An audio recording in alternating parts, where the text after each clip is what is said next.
Hello friends, welcome again to Mama's Kitchen. बहुत सारे desserts, starters, main course and so many tempting recipe के लिए Mama's kitchen को subscribe करना ना भूले। आज हम फिर से विंटर की एकदम क्विक एंड हेल्दी रेसिपी बनाने वाले हैं। जैसा कि हम सब जानते हैं कि तिल बॉडी के लिए एक हेल्दी और न्यूट्रिशियस इंग्रेडिएंट है। तो चलिए बनाते हैं तिल और चीनी की एकदम क्रंची चिक्की। इसके लिए 1.5 कप तिल को मैंने यहाँ 3 से 4 मिनट लो फ्लेम पर ड्राई रोस्ट कर लिया है। आप चाहे तो इसे माइक्रोवेव में भी 30 से 40 सेकेंड तक रोस्ट कर सकते हैं। इस तरह रोस्टेड तिल लेने से इसका मॉइस्चर हट जाता है और कच्चापन चला जाता है। अब हम इसे एक किसी भी पॉट या कंटेनर में निकाल लेंगे। वैसे 1 कप चीनी के साथ हमें चाहिए 1 and 1/4 कप तिल। हमें इतनी ही रिक्वायरमेंट होती है, पर मैंने यहाँ 1.5 कप तिल रोस्ट करके रखे हैं ताकि इमरजेंसी में हमें भागना ना पड़े। अब आप देख सकते हैं इस तरह तिल को ड्राई रोस्ट करके लेने से वह इस तरह के फ्री फ्लोइंग कंसिस्टेंसी वाले हो जाते हैं। इसे चेक करने के लिए 2 से 3 मिनट तक लो फ्लेम पर सेक लेने के बाद इसे ठंडा करके कुछ दाने चबाकर देख सकते हैं। यदि यह क्रंची लगे और इसमें कच्चापन फील ना हो तो समझ लीजिए कि तिल सेक कर तैयार है, और यदि हमें यह थोड़े कम क्रंची लगे और थोड़े कच्चे से फील हो तो इसे 1 से 1.5 मिनट और सेक कर फिर से चेक कर लें। मेन प्रोसीजर पर फोकस करने के पहले इस तरह चकले या वुडन बोर्ड को, या आप चाहे तो प्लेटफॉर्म को भी क्लीन करके उसमें चिक्की बेल सकते हैं। तो हमें इस तरह से इसे घी से ग्रीस कर लेना है ताकि चिक्की ठंडी होने के बाद आसानी से निकल जाए। अब उसी पैन में मैंने यहाँ 1 कप रेगुलर रोज़मर्रा को काम में आने वाली चीनी इस तरह लेवल करके ली है।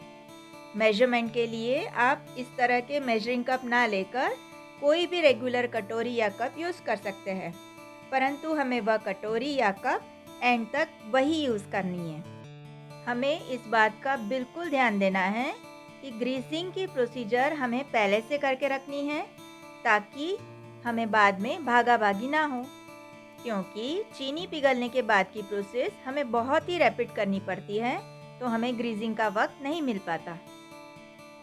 अब 1 कप चीनी को इस तरह लेवल करके पैन में लेकर लो फ्लेम पर इसे मेल्ट होने तक हमें इसे पकाना है। इसमें हमें चीनी के अलावा और कुछ भी नहीं डालना है, बस इसे इसी तरह चलाते हुए चीनी मेल्ट होने तक पकाना है।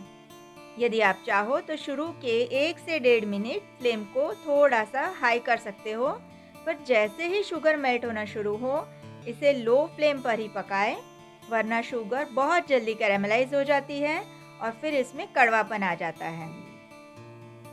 तो इन शॉर्ट हमें शुगर को लो फ्लेम पर ही कैरेमलाइज करना है, हमें इसे मेल्ट होने तक पकाना है। अब आप देख सकते हैं कि शुगर मेल्ट होकर गोल्डन ब्राउन हो गई है। अब जब इस तरह से चीनी गोल्डन ब्राउन होकर पूरी मेल्ट हो जाए तब गैस ऑफ कर दे और पैन को बंद गैस पर ही रखा रहने दे ताकि टेम्परेचर मेंटेन रहे।